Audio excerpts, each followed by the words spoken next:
شبیر احمد گنائی ہیں آزاد کشمیر سے، ہمارے دوست اکثر رابطے میں رہتے ہیں.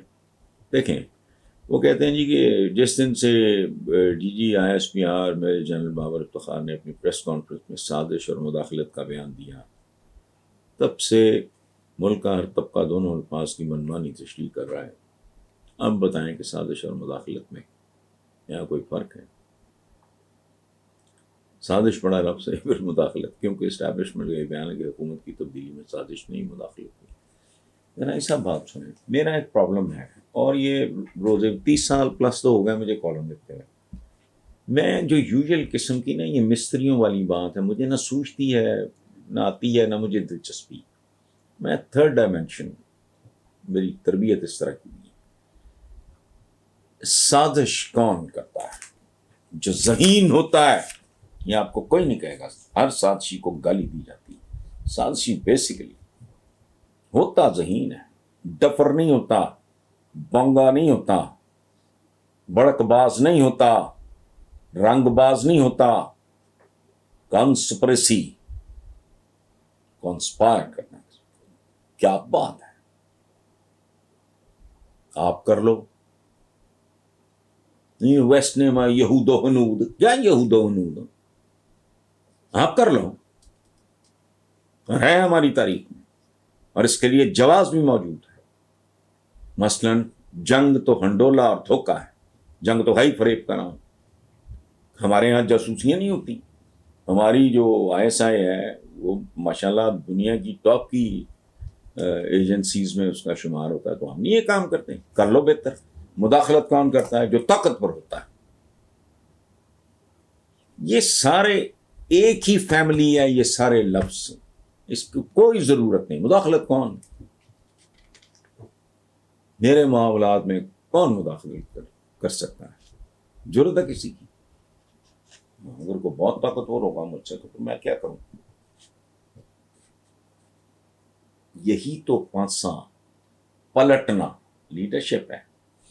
حضور نے ہجرت فرمائی، طائف تشریف لے گئے کہ شاید وہاں کوئی سنتے. مداخلت بھی کرتے تھے اور سازشیں بھی کرتے تھے. یہ ایک ہی سکے کے دو رخ ہیں.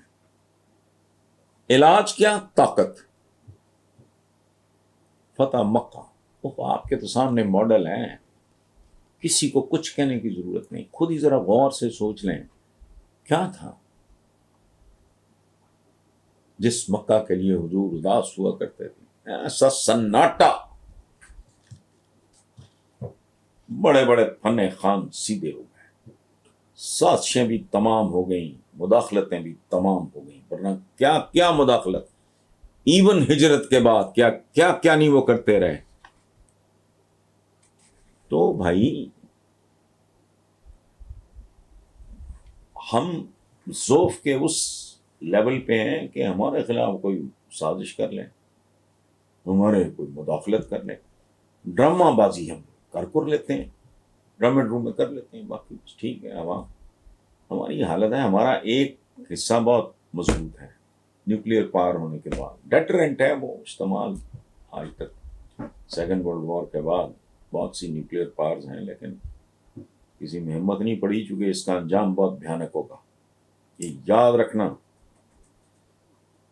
تازہ ترین لڑائی تازہ ترین ٹیکنالوجی کے ساتھ ہوگی، لیکن اس کے بعد پھر جو لڑائیاں ہوں گی وہ سوٹوں کے ساتھ، ڈانگوں کے ساتھ ہوں گی. بنی نوع انسان کے پلے رہ کچھ نہیں جائے گا. اس لیے پلیز یہ جو سازشیں، یہ ڈرامے ڈرومے ادھر سے آتے ہوتے جائیں. باٹم لائن کیا ہے؟ باٹم لائن،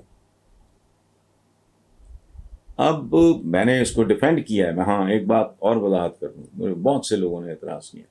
وہ شہباز شریف صاحب نے کہا تھا کہ beggars are never the choosers. میں نے کہا بالکل ٹھیک کہا ہے. ہاں یہ اعتراض آیا بہت سے لوگوں نے مجھ سے شکوہ کیا، گلا کیا، شکایت کی، اعتراض کیا کہ میں نے یہ کیوں نہیں کہا. میں آپ کہہ رہا ہوں کہ یہاں تک پہنچانے والے کون ہیں. لیکن اس سے اس محاورے کی سچائی خطرے میں نہیں پڑتی. beggars are never the choosers and we happen to be the beggars, بیکاریوں کی قوم. کوئی شک نہیں جب تک یہ سٹیٹس نہیں بدلتا. یہ ایک اور بحث ہے کہ آج جو لوگ یہ محاورے بول رہے ہیں ان کا اس میں کتنا کنٹریبیوشن ہے.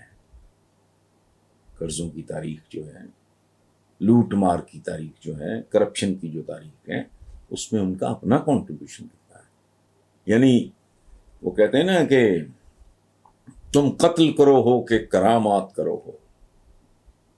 قاتل میرا ہی قاتل میری لاش پہ سب سے زیادہ رو رہا ہو، تو وہ ایک اور کہانی ہے. بٹ میں ایکڈیمک بات کی ہے، میں نے جملہ اس پہ کوئی بحث نہیں.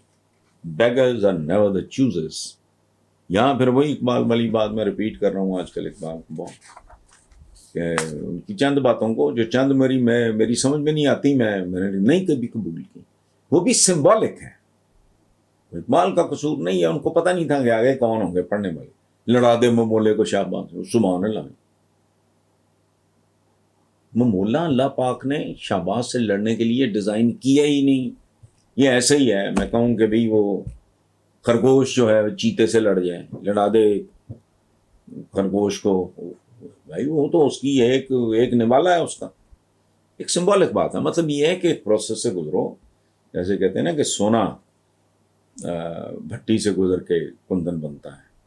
چوک جو ہے وہ بیسیکلی یہ اگر صدیوں مار کھائے تو پھر وہ دنیا کا اعلیٰ ترین ماربل بنتا ہے. کوئلہ ہے، اگر وہ لمبی مار کھائے صدیوں تو ہیرا بن جاتا ہے. اس طرح کی بات. تھینک یو طلعت ہاشمی صاحب، تھینک یو ویری مچ.